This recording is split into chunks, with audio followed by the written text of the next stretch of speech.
Hello and welcome. My name is Kaylee Jo and I make content all about my experiences as a theater educator, and I have directed dozens of shows, which means that I have seen hundreds of auditions, and this also means that I have seen my fair share of poorly chosen monologues. So today I am here to try and correct that by sharing my 5 guidelines for students who are choosing monologues to audition with. Of course, if the group that you are auditioning with has specific criteria that is different than what I have said, then by all means, follow what they're telling you to do. But if that is not the case and it is left relatively open, then I think these guidelines can be really helpful for you.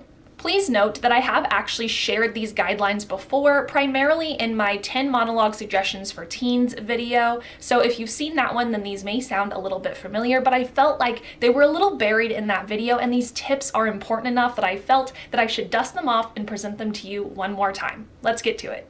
Guideline number 1, monologue length. Your monologue should be between 1 and 2 minutes long. And to be honest, those of us on the audition panel have already formed at least somewhat of an opinion about your performance based off of the first 30 to 60 seconds.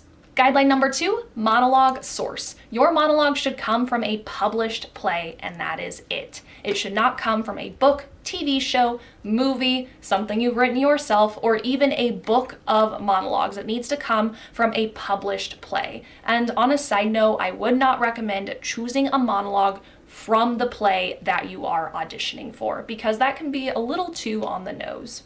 Guideline number 3, make sure that your monologue fits the theme or vibe of the show that you are auditioning for. If you're auditioning for a play that is modern and contemporary and uses casual everyday language, then I would not recommend walking in with a Shakespearean monologue, because you are making it very difficult for the audition panel to imagine you as any of the characters in the show, because your audition sounded like the complete opposite. Guideline number 4.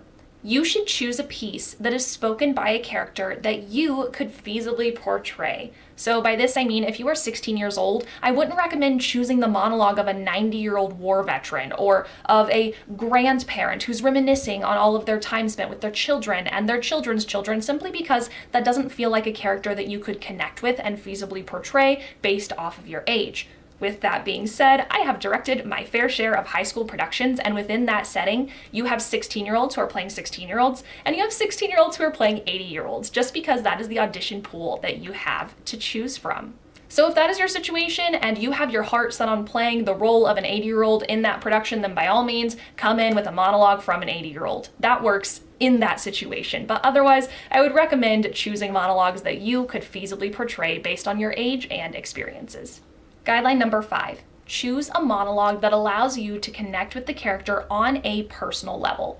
Obviously, there are not going to be 100% similarities between you and the character that you're portraying, but if you can find even one thread of commonality that can allow you to connect with that character, then that is definitely going to show in your performance. These next 2 are just some quick bonus tips that I wanted to include because I would like you to keep them in mind while performing. Bonus tip number 1, do not audition with an accent unless your director has specifically asked that of you. That being said, please do include any accents that you are comfortable portraying on your audition resume, because it might still be something that your director would like to be aware of.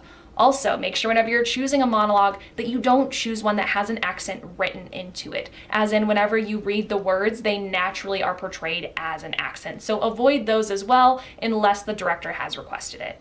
Bonus tip number 2, if you are shaky on memorization for any reason at all, well, first of all, don't make an excuse about why you don't have it memorized, but do just bring the paper in the room with you, because as somebody on the audition panel, I would much rather see you occasionally need to glance down at the paper to remind yourself of what the next line is, rather than watch you agonizingly stumble through a piece that you simply don't know the words to.